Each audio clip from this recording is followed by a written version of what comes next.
and welcome to the first edition of the 2026 year. I am not Mikey. My name is Nathan Pagliaroli, and I'm the new host for Laurier's premier sports show, Gold and Bold. Today, I'm joined with two great commentators for Laurier Sports, Frankie and Owen. So, boys, I don't want to get right into it, but I think we got to rip the Band-Aid right off. Laurier's coaching conundrum, a lot of changes since our last episode back in November. So, Frankie, Faulds, what are we thinking about that? Okay, well, I think that a lot of people are blowing the situation out of proportion, right? Saying, oh, how he betrayed the team and all this stuff, whatever. He was our head coach for 13 years, okay? He took this program from a very, mediocre state and brought it to the championship success that it has now. And I feel like making the comparison to the bad man down at LSU is a little bit harsh.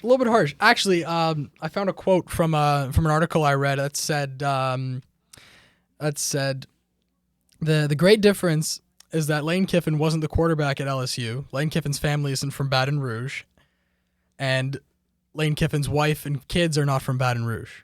So I think that connection that Faulds has to the people over in London and at the Western Mustangs makes it kind of a match made in heaven. He is their all-time leading passer. He's royalty over there, and he's going to get treated well, and he's a great football coach. So I think it works well for both parties, especially with our new coach, Todd Galloway. I think he's exactly the person that they should have hired and that they were going to hire from the start. I feel like a lot of football programs, even at the professional level, are doing that these days. They give their head coach the boot and then hire from within because the system, whatever, and you don't got to change much. If you bring in a completely new guy, it's everything that changes. And Laurier is a very traditional football program running the same kind of systems that they have been for the last couple of years because it's been working. And so I feel like Todd Galloway is a great hire in this spot, and there's nothing much more to say about it. Yeah, you could say Todd Galloway. He gave his press conference earlier today, but to speak on Faulds, it's just the comparison to Lane Kiffin. I don't think it's really up to there. It's OUA sports versus SEC. That's just totally two different worlds. He came out and said, I didn't really want a Lane Kiffin situation, and then he left over the dark of night. It felt like almost like a Baltimore Colts situation where the whole thing is just gone, and especially after the seasons he's just had with Laurier. I don't know. I don't know how especially with a lot of people here at Laurier, they don't know how they feel about that. I first certainly was. I think both of you know my feelings towards it. It wasn't the happiest day of my life, especially as a person so enshrined in Laurier sports and so involved with it. It just wasn't my, happiest moment seeing, especially going to a team like Western where there's no love lost between the two schools. But Owen, what do you think about the whole Faulds to Galloway situation, the whole of him leaving? I want to hear your opinion on this. Yeah, no, for sure. I was a little bit caught off guard by that too, because I know Faulds had signed that extension with Laurier a couple years ago to sign through 2030, right? And so now seeing him leave, it would definitely caught me off guard too. As you guys both alluded to, right, going to the rivals in Western, it's kind of been Laurier Western kind of going back and forth for the past few years, and I was a bit surprised by it, but it makes sense. Faulds played there from 2005 to 2009. He was one of their better quarterbacks that the Western's ever produced, and he wants to go back there and give it a go. But like Frankie was saying, right, he took this program to heights that it's never seen before, and he has a great coaching staff that's underneath him with Van Rookerke and Galloway, and hiring from within truly helps the team. And yeah, I see Laurier program still having a great year and a great future to come. Obviously, guys like Algarisma and Jordan, they're done, but their mentorship has really struck a strong spot for Laurier to have still success for many years to come. Yeah, that's a good point. Just to talk about the future of Laurier football, where does this team go now? You think Todd Galloway, but that's not the name brand that Michael Faulds brought. And you got to think about recruiting. You see Laurier is still bringing some great talent. You see the recruiting posts every now and then. But still, it's kind of like when James Franklin left Penn State. Their recruiting class is absolutely cooked right now. Fell off the face of the earth, and he's stealing 4 and 5 stars that are over at Virginia Tech now. So now that program's going to get all of those Penn State recruits that just completely jumped ship. And you feel like you look at Penn State now, their recruiting classes are lower than some FCS schools, which is just abysmal for a Big Ten program with such prestige, right?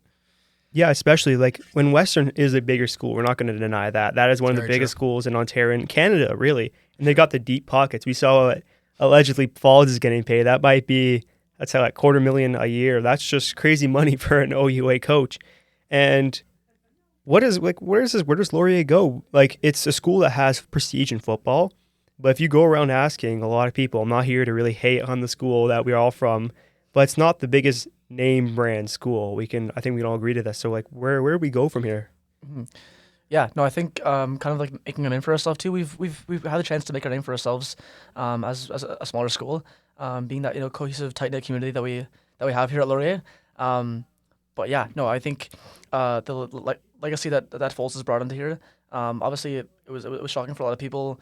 You even saw the tweet from El Grosma kind of saying that Western snatched up our coach too after the win there. But like I'm saying, I think I truly think Laurier's team cohesion is very good, and yeah, I think this program, the culture that Faulds built, and being that Galloway and Vera Kirky has been here for a while, I think a lot of people, like you said, are kind of getting down about it, but this program's got lots of good things to offer still. Just to jump on that point, you said Van McKirky. I listened to his speech this morning during the press conference. He was very emotional and very excited to continue the work that Faulds. So I think this program is in good hands, obviously, with Galloway and with Van McKirky. Like, they're both going to do a fantastic job. I have some quotes from Todd Galloway during that press conference. His major point that he wanted to drive home was to put the student athlete first. He mentioned that his offensive scheme is not his offensive scheme; it's the student's offensive scheme, and they just adapt to it and change it up as they need to. And he's just kind of more of a mentor role, which he wants to bring to both sides of the field, which I think is a very good thing, especially in collegiate football, because you have players that come from different areas, come from different play schemes, and they kind of like make a mixed amalgamation of all these different plays defensively and offensively. And you got a quarterback like Cal Wither, who had a phenomenal year last year. Bit of a choke job in the Yates Cup, but that's besides the point.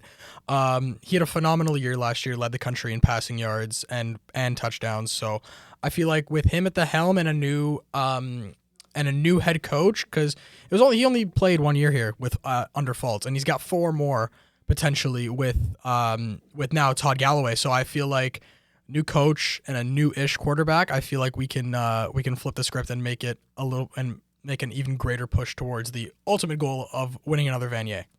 Yeah, that's a great point. And I don't really want to keep beating a dead horse in Falls. It's just the next step. Can we continue to build on what we've had? Because we've seen Laurier football. It's just continue to build and build and build. And I think it comes down to mental at this point, where if you cannot let this situation kind of break you down. I don't want to keep talking about Laurier football because we have so many other great teams we need to get to. But if we continue to build on to what we have so far, as Frankie and Owen have said so far, this team could still be good. And, I'm circling the calendar for when we play Western. I hope it's a home game for us because I feel like that's going to be an electric atmosphere. But to move on, Laurier women's hockey. Now, this is a team that number 3 ranked in the U Sports. It's just a great team overall. I've had the pleasure of calling a few of these games, and it just looks like they're playing a different sport than what other teams are playing because it is just so dominant. And Owen, you're shaking your head. You're loving it. Owen, what do you have to say about this women's team? No, they're having a really good year. I mean, it's not it's a bit of a surprise that they're maybe that high, but not really a big surprise. I mean, when you look at it, they're very well coached by Kelly Patton. She's been the coach there for a while. You look at their goaltending situation. They can go between Kayla Renaud and Sarah Howell. They kind of split the games fairly even this year, and Howell's stats are a little bit more a little better, but they're getting a lot of production from Glendon and Elle Spencer. I actually haven't had the chance yet to call one of their games, so I'm just kind of going on what I've been so far. But I've been a couple of their games, and they're definitely got a deep team, and they don't really have any weak spots. Just to jump on that, Sarah Howell has an unbelievable stat line this year. She got a .976 save percentage. That is absolutely unreal. And the games that I've seen that she's played, most the one that stuck out to me was on the 29th of November, the Woodstock home away from home game. That was an amazing performance from from her, and she just commands that crease, and she's just a great player that ultimately puts the team on her back sometimes, and sometimes when the offense isn't really performing, which has happened a couple times, it's always been Howell or Renault sometimes to just get her team rolling and get a couple goals, because in that Woodstock game we didn't see much offense until about the third period, which is a bit of a common trend. You see a little bit maybe halfway through the game, the offense just starts to pick up and catch on the other team's weaknesses. But other than that, Laurier women's hockey has just been absolutely unreal this year, and to be third in the OUA is, honestly, I'm surprised they're not higher. Can't even lie to you. Sure. With the women's team, Sarah Howell, like, we cannot say enough good things about her. I had a stat. I was calling a women's game. They were playing Ottawa, and one of those stats I was searching up, doing some research before the game. At the time, she had the same amount of shutouts as she has goals allowed on the season. Yeah, that makes sense. That's insanity for a goalie in hockey, like, especially in U Sports. It's a league that may not be as high flying as, say, the OHL or something like that, the NHL, but they still have some elite talent like that. Like Claire Chisholm's on Laurier, Al Spencer, these are some elite goal scorers, and that's around the OUA as well. And she's just been so good so often that Kayla Renault has been great, but she's just been outshined by the performances Sarah Howell's having. And just to look at the scoring and the defense, like, you can say Sarah Howell is so great, but she cannot be that great without her defense.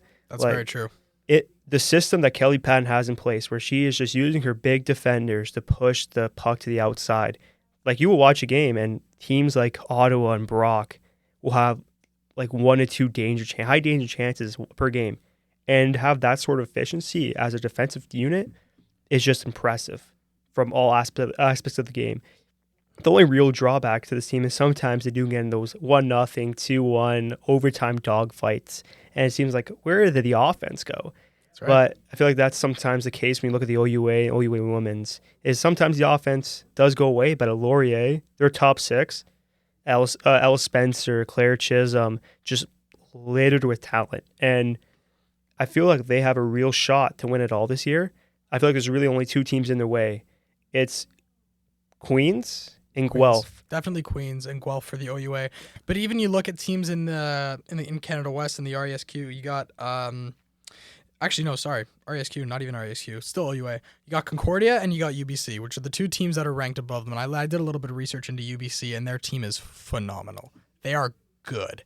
And the thing is with women's hockey, right, because you don't have a league, you don't have that major junior league like the OJHL or the OHL. You don't have that in women's hockey. So all of the top talent coming out of under 16 or under 18 AAA, it's going right to U Sports. So that's what fuels the hockey, and these young women that are playing in these that are playing in the OUA and the U Sports and even the NCAA have aspirations to go to the PWHL, and that's where you're getting most of your talent from. So I feel like the men's game is a little bit more diluted in the sense that you have the major junior leagues and whatever, and that's poaching most of the talent. But the women's game, there isn't that major junior league. So you're getting the best of the best hockey when you get for U Sports. So for me, if I'm giving one advice to a fan of women's hockey, it's go to a U Sports game, because it's good hockey. It's not the most expensive thing in the world either. I'm just going to say that. But it's great hockey, and it's great hockey, especially from the Laurier Golden Hawks, because they're just a phenomenal team. And you mentioned that defense with girls like Carradine Hode and Mara Klassen and Gabby LaHoo, who are just phenomenal. I watched in that Woodstock game again, I watched Carradine Hode take the puck from her own blue line and part the Red Sea like Moses, just walk straight through the defense, shoot the puck off the goalie's blocker, and pick up her own rebound and score. I was dumbfounded. It was phenomenal hockey playing. Yeah, that's just a lot what we've been seeing from that Laurier team. They've just been like simply just outworking teams, and it just feels like when you watch, especially against teams that I'm not gonna say they're of a lower competition, but they're not the best of teams. Especially I feel like U Sports especially. It's very top heavy. It's a very top heavy league. You're going to get some teams that are world beaters, and then you're going to get some teams like the Algoma men's basketball team, which they feel sorry for those guys. It's just, I think they've won a game over the weekend, which is good for them. Shout out Algoma basketball. It's great for them, but it's just like you can see the top heaviness, and especially when I call games, especially against teams like Brock, which no disrespect to the Brock team, but Laurier just looked like a team out of their league. And it's just, they can do that. And we have a team that can do that. There's not many teams that can do that. You're in for a special treat. Now, to kind of like pivot towards the men's team, it's a team that it confuses me really. It starts 6-0, it gets cold, and then I watched the Lakehead game, which was just on a weekend of heartbreaker for Laurier Sports. That was one of the more painful games to watch because they were dominating them physicality. They're faster, they're stronger. But it seems like they're just, as a team, it feels like they're all over the place. And I don't understand why, because it's a team that started out so well, 6-0, and now they're hovering around 500, just over 500. They're still in the top part of the OUA West, but I kind of want to see more out of them. But Owen, what do you really think about this men's team? It's really interesting, right? Because looking back to last year, Laurier they had equaled their win total within the first 5 games of the year, right? They went 6-0, and Laurier, correct me if I'm wrong, but they only won 4 games last year, right? 3 or 4 games, I think, last year. I think it was over 5. Yeah, right. So and 4 of them were in overtime. There you go, right? So it could have been either way there. But yeah, no, bringing in like a few new players they had this year. They kind of kept that same core with Chard and Leonard and Marc-Antoine Melançon. But it's been interesting. You lose a guy like Kilbourne, one of your steady defenders back there, and it's hard to say too. But I get the sense that the women's team, kind of going back to that briefly, they have that stronger sense of team cohesion together, right? You look at they're always having a fun time out there, whether it's in the warm up and in the game, and you can see the results when the closeness and the team just bonding together. Yeah, you mentioned the core of Lucas Chard and Max-Antoine Melançon. Lucas Chard is a phenomenal hockey player, and I've been saying this, and I'll keep saying it, and I'll beat that horse as many times as I can. Lucas Chard is a phenomenal hockey player. You look at the seasons back, he had back with the London Nationals and the Leamington Flyers, where he was just absolutely unreal. 70 points in 40 games a couple years ago with the London Nationals. That's just, again, unreal. I have no words, and the guy has been on an absolute tear this year. Top 5 in the OUA in points. And you got guys like Max-Antoine Melançon, Bryce Sutherland, who had great starts to the year and are still picking up some goals here and there. But you mentioned the losing of Bryce Kilbourne, which is a huge thing for this team, and I feel like was like the lowest of the low for this season, because they started really hot, they were going up, and then they started to lose some games. You're like, okay, it's not too bad to go 6-2, and then Bryce Kilbourne leaves, and you lose a cornerstone defender for your team. That's like if the New Jersey Devils just like lost Dougie Hamilton for the year, or the Golden Knights just lost Pietrangelo for the year, right? It's a huge loss for your team. But I feel like the guys that have been asked to replace him, like Ryan Mulholland and Anthony Francella, have just been great in their little supporting roles as guys like Kai Stothers really try to fill in the shoes of Bryce Kilbourne. And another thing is the goaltending. It's been phenomenal. Newcomer Andrew Ness, OUA rookie, .933 save percentage, top in U Sports. What more can you ask for? Laurier is leading in save percentage in both categories, men's and women's. So our goalies have been playing phenomenal. I believe it's a bit of a down year for Tristan Malbeuf, but again, he's the veteran goaltender, and he's just in there for a mentor role, in my opinion. So I feel like the men's team can definitely do more than what they're showing us. There's definitely some untapped potential somewhere. We're looking for a big game here on Saturday against Western. Shameless plug. I know I'm going to be on color. Listen for that. But I feel like this men's team can do a lot more. And I feel like once we get over the hump of a little bit of the chemistry issues that I've been seeing, watching those games, I feel like this team can do great things. Yeah, 100%. This team it can do great things. You can watch them. They can outpace a team. They can outplay a team. But systematically, sometimes it feels like you watch a game, they get outshot 52-30, 55 to 25. I'm like, it doesn't feel like that, but I feel like they try to be too clean, too fancy. And to speak on another player, you said Lucas Chard is phenomenal. He is. And it's surprising. He's one of those new wave hockey players that's 5'8", 154, I think he's listed at, or some crazy number. And that's what he can do. He just plays with so much heart, so much passion. You see this guy in the puck battles in the corners. He just wins them. And that's something you have to bring up every time you watch him because it's so apparent. But another player, I think you might have touched on there, Frankie, but Kai Stothers, he is a great player. I think he should be the captain of this Laurier team. He puts his body on the line. He seems to be a commanding force. He seems to be like a leader on that team. And just to speak to him and onto his behalf, and he's just a guy you want out there on there, especially in clutch time, because he's going to throw his body out there, and he's just going to do the right things at the right time, and that's what this team needs. It needs more consistency. And to speak on consistency, that was one of the key points I brought up when calling a men's basketball game, because the men's basketball team has been the anti-consistency team at Laurier right now for the sports. They're 6-8 right now. They came off a brutal loss to Western, double overtime. I called that one. That was a heart gut-wrencher. That was a 20-point blown lead, come back, losing in overtime, and they lose again to Western. They're 6-8 on the season. So what are we thinking about that? Yeah, it's definitely a tough blown loss there when you have that, and in those games when you're up by 20, you really look to your veteran players to help you close out those type of games, and so losing one of those games, it's really tough, especially for the guys that don't have as much experience in OUA. Trying to bounce back from a heartbreaking loss like that is a very tough thing to do, right? So, I think that's definitely a conversation that the Golden Hawks basketball team want to have there, and you really do want to rely more on your veteran players, and I wouldn't be surprised if some of the veteran players would hopefully step up and maybe call a players only meeting to address that. Now, something I noticed, I watched a couple of the men's basketball games on TV, is that Laurier's got a problem with offensive rebounds. They cannot seem to take them down. The game I watched was against TMU a couple weeks ago, but they had a strong 3 game, strong mid-range game. They were in it until about the midway through the third quarter. Then it started to pull away from them. But I think the main problem is their rebounding. It's been iffy, to say the least. Defensively, they're great. Defensively, they got guys in the paint, whatever, and they're eliminating their offensive rebounds for the other team. But on the other side of the ball, it feels like they're just not trying to go for those offensive rebounds. They're leaving guys open in the paint, and they're not just trying to capitalize on those putbacks and those second chance points, which are crucial in closer games, right? You mentioned that double overtime game. I feel like if they had a couple of offensive chances, a couple of offensive second chance balls, then they could definitely have closed that one out. Yeah, that's true. But I also think it's like they don't make these halftime adjustments as necessary, especially in that Western game.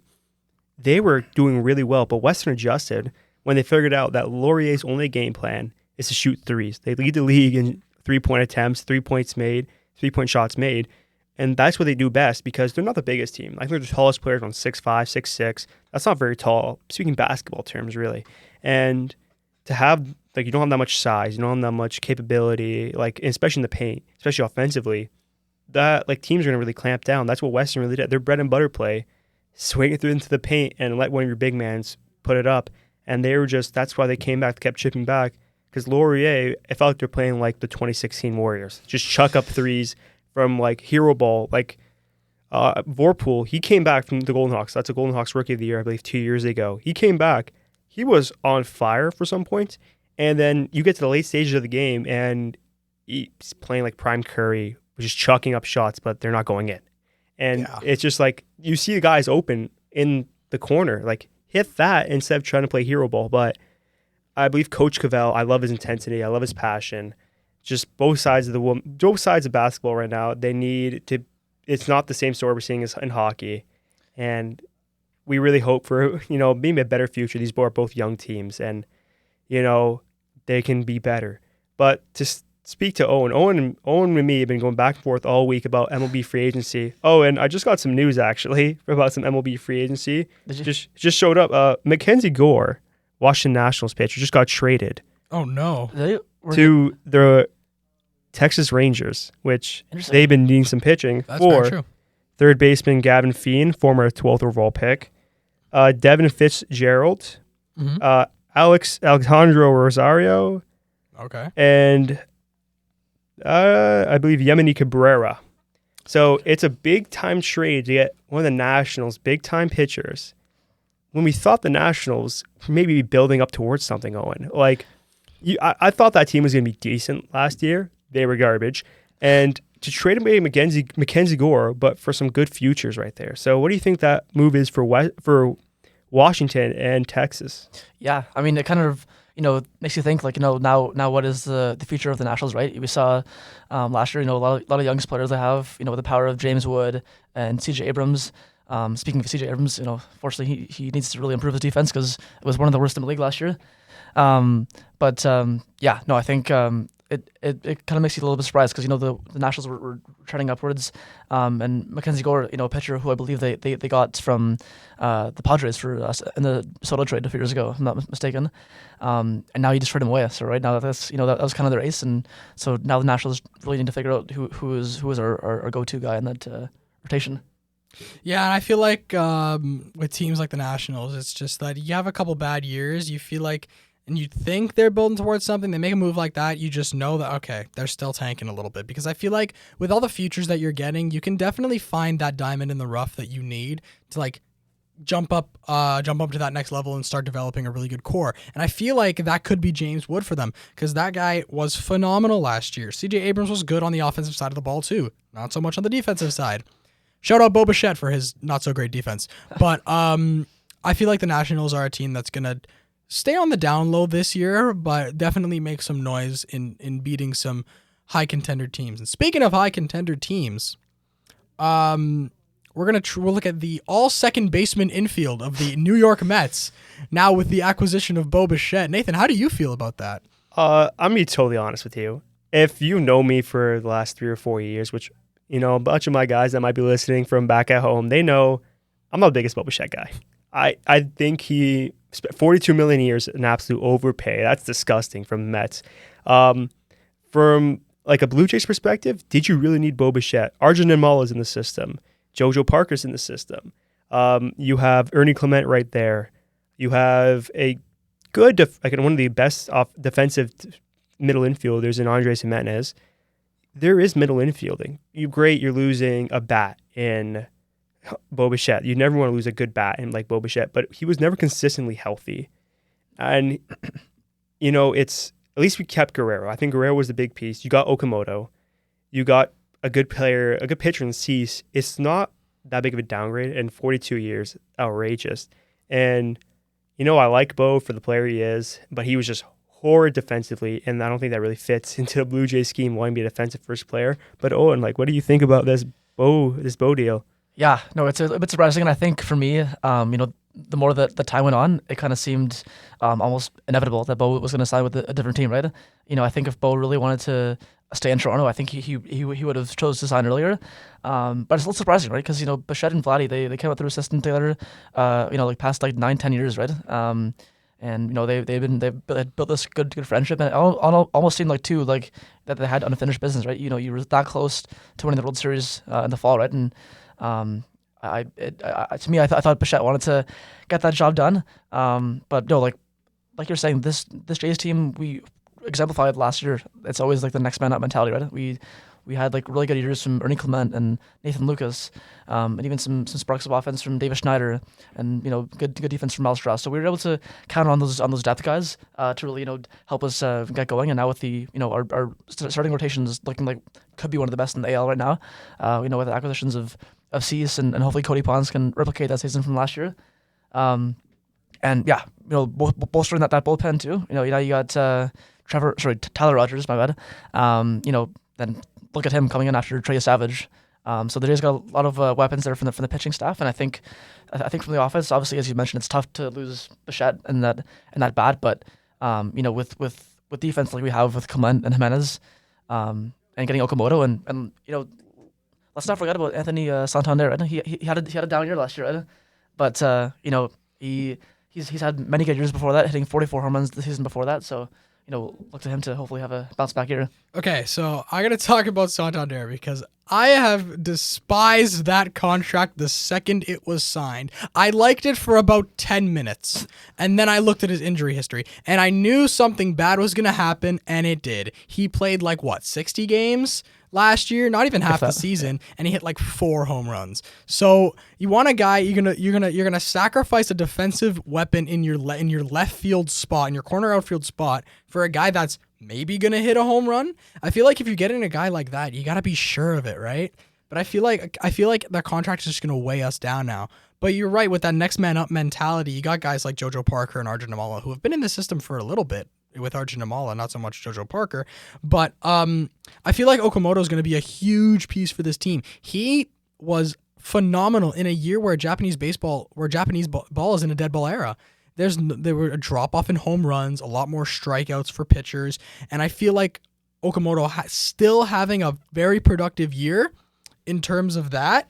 I feel like he'll be a great addition to this team, and with Bo gone, it'll give space to these guys that had a little bit of a reduced role last year to maybe step up and fill in those shoes collectively. Guys like Barger and Clements and Jimenez, as you said, who isn't the greatest offensively, but can come up in those clutch moments, as you saw in the Seattle series, hit a couple of doubles. But I feel like the Jays' biggest weapon this year is going to be their pitching staff.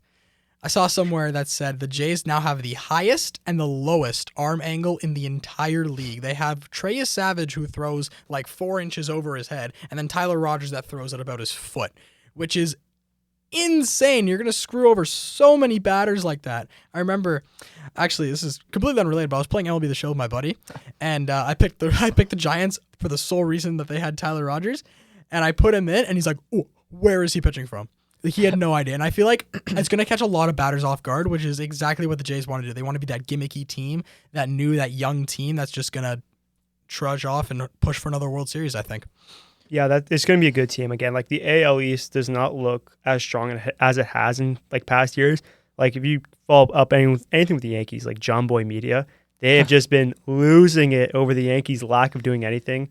Like they just signed Bellinger it was a pretty good deal for Bellinger and the Yankees, but it's not like the other team in New York right now. Like Steve Cohen missed out on Bellinger, and all of a sudden, I'm Bellinger on Tucker, and all of a sudden I'm like looking through the Jeff Passan's Twitter, and I'm just like remembering all the trades. Luis Roberts I met now. That was a trade. They traded Acuna's brother to the White Sox. What an awful feeling for Acuna's brother. Now he's part of the White Sox. And then the other trade, there was a bigger trade. Freddie Peralta's a Met, and they got a haul for him, and it doesn't make any sense for the Mets because Cohen came out and said a few years ago, hey, we might chill out, after spending all that money on Soto. But I feel like Juan Soto has come in and said, hey, we got to win now, or I'm out, because he's getting paid a lot of money for a long time, and they feel like they're trying to be like the Dodgers, but with trades, because the Dodgers are the Dodgers. $60 million for Tucker is outrageous. They're just handing out money left, right, and central. It's just kind of disgusting. And then all their players are getting paid in 2049. Yeah, it's just like Shohei. Shohei, that guy is so good. It's disgusting. No, he's a freak. He's a freak of nature. And it's like, where else can this, like, what else does the Dodgers team need? Like, maybe more pitching? But, like, it feels like they got Edwin Diaz. We keep forgetting about that. That happened so long ago. I didn't even know the Dodgers had Edwin Diaz. I can't lie. That happened, like, so long ago. Like, every move the Dodgers make, like, if it's not, like, the Tucker deal, it's going to get forgotten, even though, like, Diaz is one of the best closers in baseball. And it's just, we're heading towards a lockout. I could feel it. Oh, yeah. Next year... No, it's not going to work. MLB needs a salary cap, or else everything is going to go to poop. I think. Well, you look at the Dodgers, like they're paying it's an insane amount of money they're paying in luxury tax right now, right? Like you look at that, and it really does. It's a huge advantage for now for these big markets, like the New York Mets and the LA Dodgers especially, right? You look at teams that don't have that big market, and they're behind the 8 ball, right? And they don't have that same like money that they can pay like that the Dodgers can. But Nathan, going back to your point there about the New York Mets, one of the other additions that they made this year was the trade for Marcus Semien, right? And going back now with Bichette and Semien to their days with the Blue Jays, right? They had that chemistry up the middle this year, so we'll see what that kind of goes to. But yeah, we mentioned they're second and third they're gonna have Lindor and Semien and Bichette. And Polanco in the infield. Obviously, Polanco and Bichette not playing their, prototypical positions, but we'll see where that takes them. I feel like an infield dynamic of Lindor, Semien, and then Polanco at third would be millions of times better because, as we know, Bo Bichette is not the greatest defensively. I had a prediction. I said it before the show, but I'm gonna say it on air. I believe Bo Bichette will have at least 28 defensive runs allowed at third base because he's never played it in his entire life, and I feel like he's going to struggle immensely on the defensive side of the ball this year. Yeah, you could see that from Bichette. He's not being good defensively. But to speak to, like, we were talking about the salary cap, I don't know if some owners are just cheap. Like, it's just disgusting how cheap they are. Like, the Pirates owner, Garrett, Fisher from the A's. I'm not against the move out of Oakland. Oakland has just lost everything. Yeah. Vegas, that ball. Have you seen that ballpark, the renderings? Oh, yeah. It's going to be a phenomenal ballpark. Phenomenal. Nice. Yeah, so it's a combination of just owners being cheap combined with other factors. But I think, I think we've hammered home like the free agency part of it. Like, there's been major moves. I'm kind of glad we got snowed out last week because Thursday, like everything happened from Thursday night onwards. That's very true. And we've just had like the entire MLB has just been shaken up. And the real free agents that really left right now is like Luis Ariz. And so everything's kind of been decided, especially after that Tucker domino fell, everything else fell. Yeah, no, for sure. I think that's something the Jays could be considering, right? Like, do you go after a guy like Luis Ariz, right? Not the most power in the league, but he is a guy that is pretty much a guaranteed 300 hitter. I mean, he's been a 300 hitter pretty much every single year he's been in the league. Some years has gone up to almost 400 and his batting average. And you're not going to get many home runs from him, but a bat in the lineup who can play decent defense. He'll have his moments where he's making some errors and stuff. But yeah, definitely more known for his bat. That's another option that you might want to go with for depth. And Luis Ariz is typically an underrated player. He's probably not going to demand an insane amount of money like Bichette and Tucker. So I think that's something for the Jays to possibly look into. That's true. And you mentioned before, something about strong divisions. Let's talk NHL because the Atlantic Division in the NHL has been the most insane hockey to watch ever. The top five teams in the Atlantic Division have more points than the first place team in the Pacific Division. And that's crazy to me. And the Leafs are 6th in the Atlantic Division and are like close to the wild card.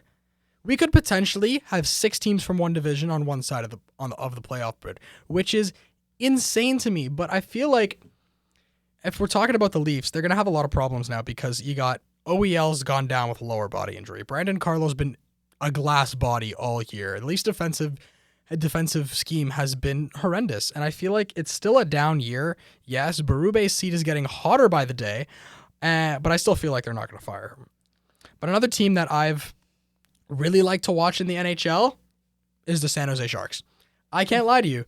Nate, I know you like the San Jose Sharks. I know you love them. They're just a fun team to watch. And you got the dynamic duo of Macklin Celebrini and Will Smith that are just probably the 2 funniest hockey players I've ever seen in my life. And you got guys like Michael Misa there, and you got veteran presence with guys like Ryan Reeves and even Mario Ferraro. But I think that's a fun team. And let's talk about that goalie fight. What do you think about that goalie fight from a couple nights ago?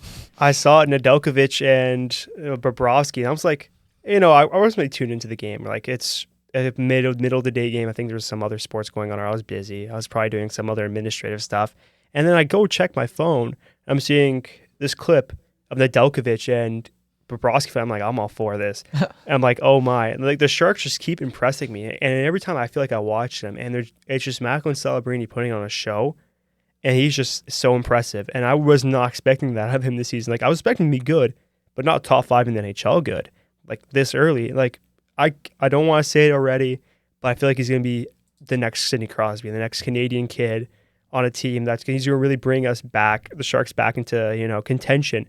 And we're already buying Kiefer Sherwood's a Shark now, 2 seconds, and some player I don't even know that was on the Sharks. That's a great deal, and they're going to buy some more at the deadline, they're saying, for a defenseman. And it just seems like they turn the corner so quickly. Like, almost as quickly as they turned to be a bad team, they've turned it to be a good team.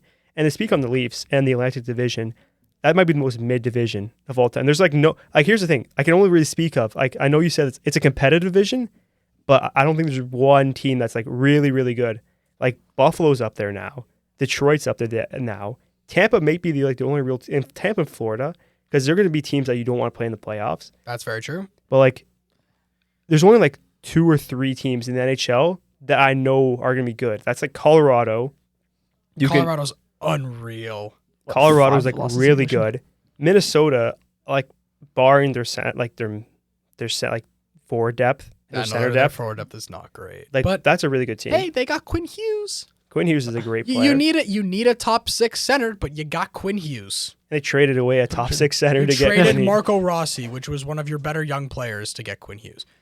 Speaking of, Sharks need a defenseman. You want Morgan Riley? Take him, because I don't like him anymore. Never want that contract on the team. I'll take Nick Robertson. That's a player I've always wanted in San Jose. Nick Robertson. It's a player I've always wanted. He is the definition of the modern day grinder. He's fighting every day for that roster spot on that 4th line. And I feel like the Leafs genuinely have 5 lines that they can work with, because they got so much forward depth even in top line of the AHL, and the guys that they have a healthy scratch. That's good, but when your defense is last in the NHL in some categories, you got to think, why am I still buying forwards in free agency? Because I feel like you could trade a couple of those bottom tier forwards and maybe a draft pick or two for a decent bottom four defenseman. Yeah, and getting one of those defensemen that's actually a true known like shutdown defender, right? Like someone who can lay the physical body and stuff. Because right now, at least you have those offensive defensemen with like Morgan Riley, OEL's typically is offensive defenseman too. But right now, the Leafs, I don't know. It's interesting to see because the Leafs have a very experienced decor, right? If you look at pretty much everyone in the Leafs, Brandon Carlo, Morgan Riley, OEL, Jake McCabe, right? They've all been in the league for seems like at least 7-8 years now, right? So it's interesting, with a veteran decor like that they're making some of those turnovers and making the mistakes that has led them to not be the greatest team in the league this year. Yeah, and another thing I noticed was every year, starting in like 2016, the Leafs have been getting older and heavier. Every single year. The Leafs' average weight, I believe, is 230 pounds. We are molasses on the ice. We don't have Marner anymore, so we don't have that skating. Genuinely, like guys like McKinnon and Kaprizov, who are just insanely fat, and McDavid, who are like insanely fast skaters, are just doing circles around us. And there's nothing we have done about it. We have done nothing about it. Our decor is probably the slowest, oldest, and heaviest decor in the NHL. And you got Brandon Carlo, who if he stubs his toe, he's out for 6 weeks. And I feel like it was a good trade at first, and that he doesn't play with Charlie McAvoy anymore. So he's not as good. And I feel like the Leafs don't have that guy that you can put every single other defenseman with and just make them good. I feel like my favorite defenseman when he was on the Leafs was Timothy Liljegren. Where is he? Gone. Because he was one of our better defensive prospects. We have Ben Danford coming up in the system, who's tall, big, and slow, and a shutdown, which is, we have that, great. Carlo, shutdown. Riley's more of a puck mover, but he's slow. OEL, offensive defenseman, but he's slow. You sense a recurring theme here, right? You need one of those fast puck-moving defensemen that can get up there, get up to the corner even on the offensive side of the puck, and still get back and still make that move. If Brendan Carlo were to go deep into the corner, he would not be back for another 3 minutes. Oh yeah, like how much of that are you gonna blame like the coaching? Like it's comes Bruvy's system, like. Some of your defensemen are kind of stuck in like the 2010s, that stay-at-home blue line defenseman. The game has changed, and I think a lot of this has come from your GM, Brad Treliving. I think one of the worst hires in... Oh, I think so too. He's like I understand, like it's the guy that built the Florida Panthers dynasty from Calgary, and you said, yeah, that's the guy. You got rid of Kyle Dubas, who's done an all right job with the cards he got played in Pittsburgh. Like that's true. He's got an aging cohort. I don't know about that Stuart Skinner trade though. That stumped me. You traded for an older, worse goaltender.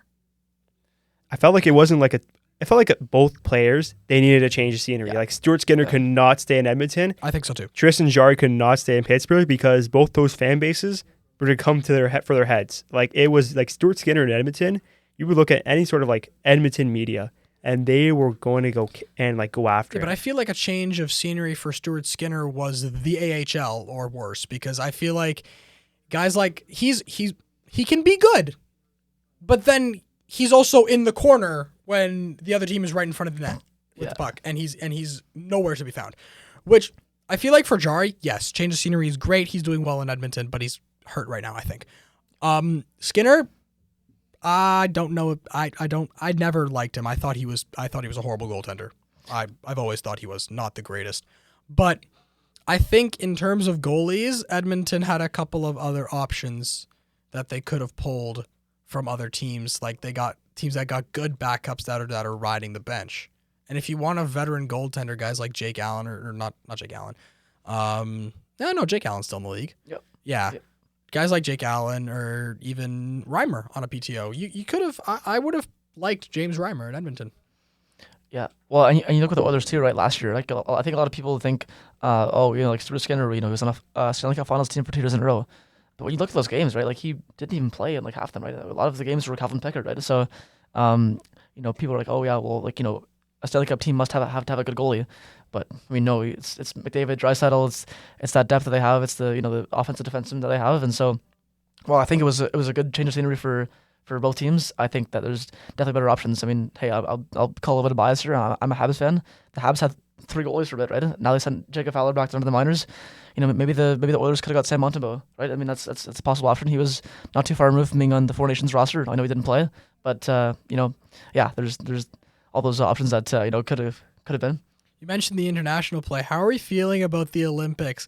I'm personally loving this Team Canada. You got Big Game Binner in net. You got Max Selly on the top line with Crosby and McKinnon. I feel like that line is going to be insanely productive, and Binnington is going to have his days, but I think he's still the best goalie for the job, and I feel like when it comes to international play, Binnington is your guy. Totally. Yeah, you could see that, but like there were some good players left off this Canada team. That's very true. Some could say Bedard, but Bedard, I don't think he can play hockey. We know he's one of the best shooters in all the game. But this is a game like you could see this. These are some John Cooper picks we're seeing all over this team. It's just guys that can play both ways. They can play defense and they can kill penalties. That's the entire team. It's just these two-way forwards. And then, unfortunately for Bedard, he's a smaller guy. He's not the greatest defensively. He has a great shot, but it's a one-way player, and then they don't really want that. I feel like the Wood twins up in Colorado, that goaltending tandem, I would have loved to see them. Like, I understand Binnington's a good goalie that can win. He won for the Four Nations team. But I feel like Team Canada is loving too much right now. They're loving the old prestige. I feel like once again, Stuart Skinner, like he's getting more opportunities because he went to 2 Stanley Cups. That's like the only reason he's probably getting opportunities. It's kind of like why Mike Babcock stuck around the league for so long. Oh boy. So like this Team Canada, it's a lot we're seeing in like Canadian hockey right now. It feels like they're taking some good players, but they're taking a lot of prestige. Like what is Drew Doughty doing on the Canadian national team in 2026? Yeah, that's very true. Must be just leadership. I can't think of what else, right? There's many defensemen in the league that I think are more. I mean, obviously, look at his career. He's been in the league now, been on a part of 2 Cup teams, but like Frankie was saying about a lot of the Leafs defensemen, right? Drew Doughty is getting older. He's not getting any faster, and you look at some other options around in the league. I mean, call me crazy, and I know some people agree with me, but when you look at Matthew Schaefer having this, great rookie year. I mean, I know like having an 18-year-old on an Olympic team is a lot to ask for, but look at how the player's been performing so far this year, and going with that. And you look at some of the mentorship that he would have on that team, right? We saw Celebrini playing with Sid, in the IHF championship, and I think Sid helped Celebrini, have one of the good seasons he's having right now, right? And so, it's something to consider. Yeah, and I feel like a couple of the picks are legacy picks, right? You mentioned Doughty and other guys, right? I feel like those are legacy picks. And like, oh, you're what, 38? Let's give you one last ride in an Olympics. We have other people. That's why. But then I feel like you look at the States and they're not doing the same thing. They told Patty Kane to get lost, which I think it hurts me because that guy has been dealt a bad hand. Those last few years in Chicago were horrible. He went to the Rangers for like 4 games and did decently. And now he's having a career resurgence in Detroit, and he's having a decent year for a guy who's 36 years old. You're not going to let him on the Olympic team? Not even in a sometimes role? Like, come on. Your team is mostly young guys. I think there's got to be a balance. You can't have too many players above the age of 33, but you got to have at least one, because your team right now, it's all young guys. It's all younger guys and guys that don't have like that like professionalism. Like I saw this this post from I believe it was Hockey Illuminati, and the reason that the Leafs, the culture in Toronto for hockey and the culture in hockey as a whole is changing, in the sense that we're losing the professionalism and the gentlemanly nature of the game. You see guys like Nylander and Matthews, they're walking into the arena in these designer coats and fur and sweatpants, and then you got guys like McDavid and McKinnon who are in suits and professional and all that other stuff. And I feel like that is needed to promote good hockey culture and keep the game the way it is. Because I feel like once you lose that, I don't care, I'm getting $13 million a year, I can go and poop my pants on the ice if I really wanted to. I feel like once you get to that point, you lose the desire to play hockey. It's like how Shorzy said it best, is they don't hate to lose. And I feel like that is a problem with a lot of young hockey players nowadays. And I think that with this Olympic team, these older guys, sure, they might hinder the actual game performance, but I feel like it'll give these young guys a slap in the face and say, look, if you're going to represent this country, you need to work hard. And I feel like the State's not having that. They're losing that that potential for these young players to learn and to grow and to be and to just bring positive hockey culture back. Yeah, I agree with that. Kind of like to that point that you need that professionalism in hockey, especially when you look at the Leafs. Like a large part of that Leafs fan base is about to rip Matthews and Nylander apart for how they dress. But I feel like the United States team, they're not all the young guys. Like, they have some guys that are going to whip you into shape, like the Tkachuk brothers. Don't let those guys start talking in the locker room. Like, those guys are going to fire me up to do, like, some math homework or whatnot. Like, those guys are nails. But, like, one more thing I kind of want to talk about before we wrap it up here is, NFL, it's college football. We're getting to the hot moments of these leagues. January football. That's what we love. And we're now in the conference games for the NFL. We got Patriots, Broncos, my Broncos, and we got Rams, Seahawks in the NFC West matchup. Frankie, what are we feeling about those games? Can the Broncos do it with their backups quarterback? And they just signed that guy that they had in 2023. Ben DiNucci, the guy who was playing rec league like 3 months ago. I don't know what you're gonna do there, but I feel like it'll be an entertaining game because the Broncos defense is just absurdly good with guys like Pat Surtain. But the Patriots have been a fun team to watch this year. And as a fan of an AFC East team myself, the Bills, absolutely heartbreaking. He had the ball in his hands. Come on. He did not have the ball. That was not a pick. No rules analysis. That was not a pick. No one thought that was a catch. No rules analysis thought that was a catch. Okay. You know what? We're water under the bridge. I don't want to talk about it. Water under the bridge. I feel like it'll be an entertaining game. But I feel like old man Matthew Stafford might get it done against the Seahawks. And the Seahawks are good, but I had a couple of buddies that said this multiple times. I don't think Sam Darnold is that guy. He had a great year with the Vikings last year, but is he that guy? You look at his track record, and it's not great. It's not great. Sam Darnold has not had a great track record. But do you think he's that guy that can get his team to a Super Bowl? History says no, because the Rams are his kryptonite. Like Sam Darnold for the last 2 years, I think for his whole career, he's been a good player, but his system and his environment dictates a lot of what he does, because he's been a good player on some great teams as of late. Like that last year's Vikings team, yes, J.J. McCarthy came to the system, and he wasn't good at all, because he's a bad player on a good team. Like the Vikings are not as, like, systematically not as good as they were last year. But then he comes over to Seattle, and Seattle has a daunting defense. They have elite running backs. I know Charbonnet's been out, but they have Kenneth Walker, and they have an elite running back duo. And they have JSN. He's like, I can chuck it up to JSN. He's going to make a play. They have Cooper Kupp, and like Cooper Kupp's having a resurgence here for Seattle after he was elite for the Rams. And they have weapons just all over the field, and they are a good team. And maybe one of the, like, top to bottom, Seattle, they are here for a reason. They're the one seed in the NFC for a reason. I don't think that's because of Sam Darnold. He's doing his job. He's not making the bonehead plays, but his kryptonite has been the Rams. And that's very true. I know Seattle's a tough place to play in, but it's Matthew Stafford and a good Rams team with Puka Nacua, and they're loaded too, versus a Seahawks team with Sam Darnold, who, when the lights get bright, he starts seeing ghosts. And if he starts seeing ghosts, if he makes one or two mistakes, the Seahawks season could be over. No, JSN better slap him in the face. Also, JSN or Cooper Kupp, if you're listening to this show, please come to the Bills. We need a wide receiver. It's bad. It has gotten to the point where we are trotting out Brandon Cooks for playoff games. Let's shift focus, because I don't want to cry. Let's shift focus to college football and that national championship game. Indiana. I was laughing the entire game because I had a buddy who made a little bit of a wager, let's say. Mendoza, for I think it was 199 something passing yards, or Beck, but his thing was he thought that the game was going to be a pass dominated game.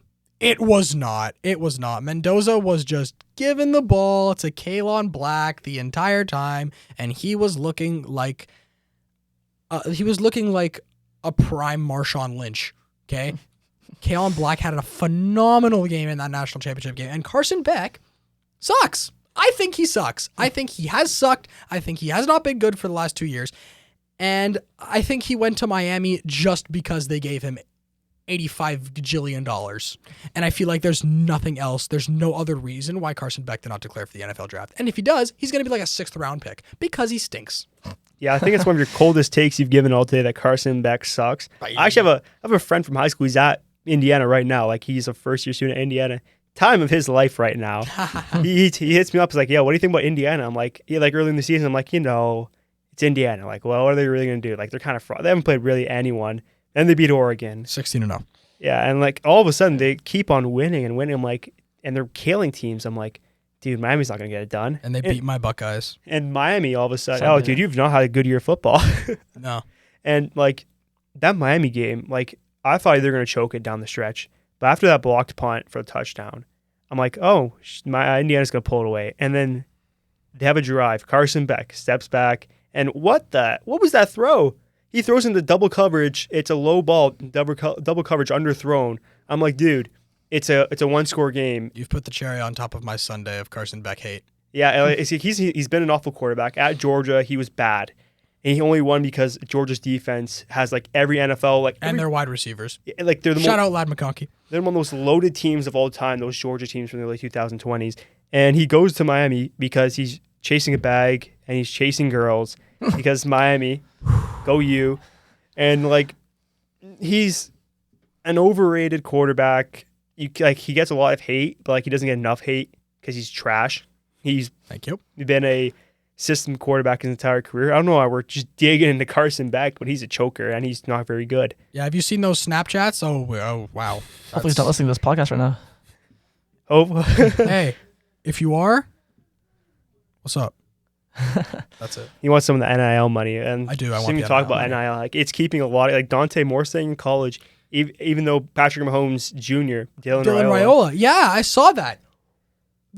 Okay, Raiola commits. Yeah, sure. Oh, I'm going to be in a great Big Ten program. Dante Moore goes, nah, you're going to be the backup. What?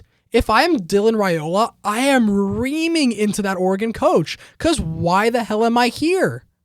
Why the hell am I here? I don't want, because if I'm Dylan Raiola, that's my career. Gone. Because your starter in Nebraska, you had a good year. You can definitely go to another program that is in need of a quarterback. Like potentially Miami. Now that Carson Beck is done and maybe, hopefully, is not granted a 6th year of eligibility, which he probably could be. But if you're Dylan Raiola, you're pissed, in my opinion. I think if I'm Dylan Raiola, I'm saying, no, I'm going back in the portal. Because what the hell?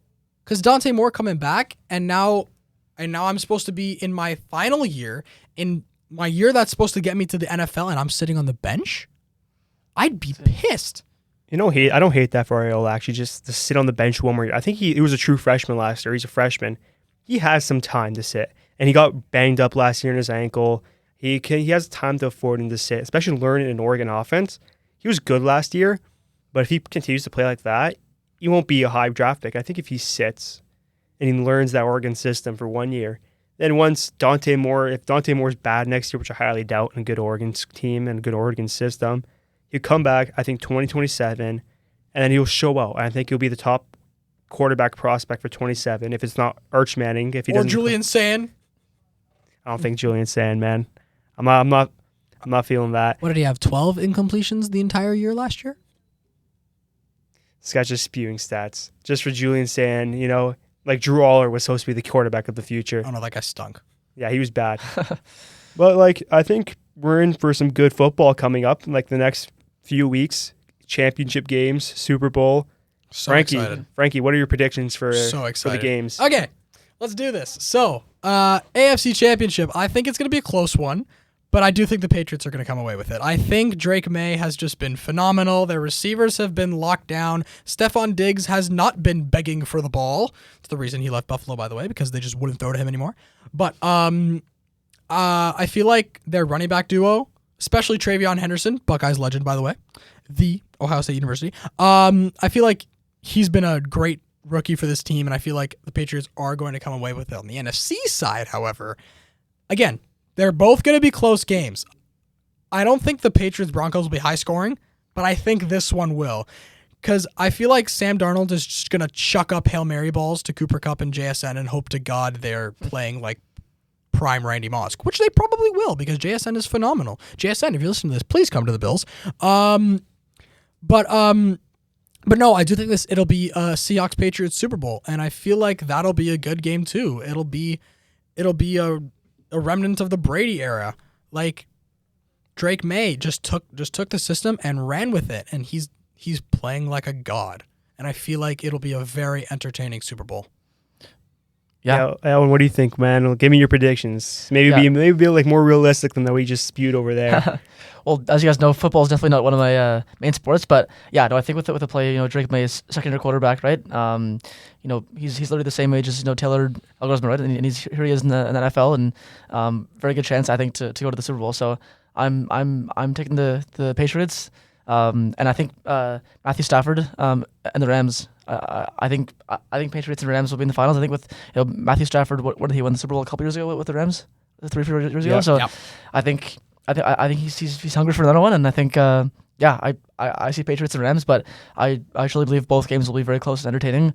But with Sam Darnold being a bit inconsistent and stuff, and gambling and taking risky plays and stuff at times, leading to some picks as we've seen in the past, could be a bit of a downside for the Seahawks. Okay, now I'm going to throw a question at you. What was your favorite playoff game? Wild card, divisional? What was your favorite game to watch? Bears Packers. Oh, that wild card game, definitely. dude. Like, here's the thing: I couldn't watch the Broncos game. I was calling Lakehead versus Laurier. I was score watching on my phone, like during periods. I'm like, touchdown, and I saw Buffalo kick the game tying field goal like right before overtime. I'm like, damn it, we might be cooked. And then I didn't see how the game ended. I didn't see the whole catch that was an interception. It was a catch. It was an interception, and we're not gonna do this. Game ended 33-30, and I'm like, I started celebrating, and then Bo Nix went down with an injury, and I'm like I'm on my knees. That's when I started celebrating. I'm on my knees in like the Waterloo Memorial Recreation Center on the track, and I'm like, oh my, no way. But if I'm gonna predict the playoffs, it's gonna be Broncos, Rams. I've had that. I can show you the bracket I made at the start of the playoffs. It's gonna be Broncos, Rams. It's Stiddy time. I feel it. We're going to have it. And, we're going to be in for a treat. And I hope, it's Broncos on top, because I will be doing victory laps around Waterloo if we win. Yeah. Waterloo, if you see someone running around the campus with their shirt off and -10 weather, you know who it is. It's going to be -50, man. It's not going to be -10. It's too warm for this part of town. All right. So I think we're going to call it there. I'd like to thank once again Owen and Frankie for joining me on the first episode of 2026. I believe this is the 6th episode of the year we've done, actually, from talking about last year. But thank you for listening in. That was Gold and Bold, your premier spot for everything Laurier sports and just professional sports in general. Is that done? Yeah, I think. Yeah, okay, it's good. All right. Beauty. Yeah. All right. Ciao, guys. Awesome.